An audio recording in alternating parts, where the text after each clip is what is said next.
Hello YouTube, it is Monday the 12th of May and this is day 26 of my VEDA project and day 2 of my 5 significant films.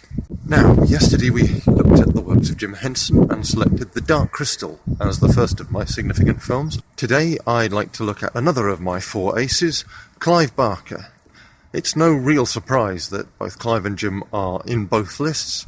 As I said on my earlier video, they both are heavily inspirational in my life. Now, there have been a number of Clive Barker films made, that is, films based on Clive Barker's work, and many of them have come from his original collection of short stories, the first thing he had published, The Books of Blood. Now, some of these adaptations have been better than others, but most of them have been of at least good quality. Ironically, the first film to be made of one of Barker's stories, Rawhead Rex in 1987, was so bad that Barker decided to take up directing himself. And the end result of that was a little film called Hellraiser. As well as Pinhead and his Cenobites, another film franchise was spawned from the pen of Clive Barker, Candyman, with the original being directed by Bernard Rose.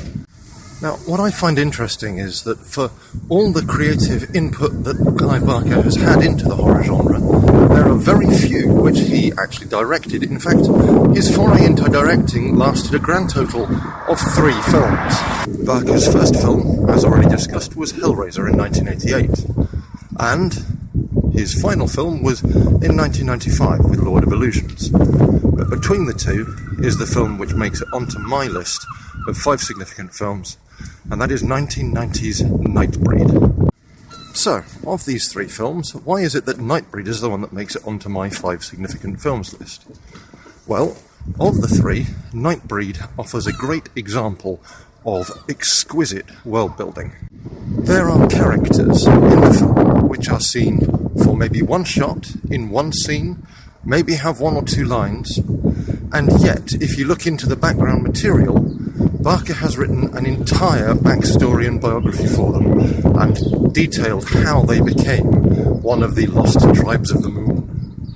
The other thing I find interesting is that this was a film which painted the monsters as the good guys. The villains of the piece are actually the humans involved. Both Decker, the serial killer, and the incompetent, racist, redneck sheriff and the other locals who destroy the town of Midian are the real bad guys of the piece. The creatures that dwell within and below the necropolis of Midian are simply different, and they are true to their natures. They were still alien and different and cannibalistic, but that was simply their nature. It was who they were. It wasn't that they were bad in any way.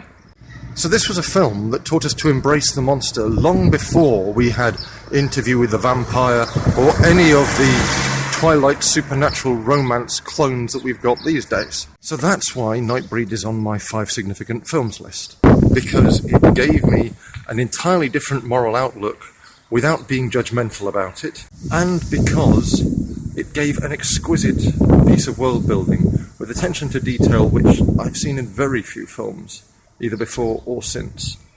So, that's my second film, Clive Barker's Nightbreed. Tomorrow I will bring you my 3rd in my 5 significant films. Until then, stay safe, be well, bye for now.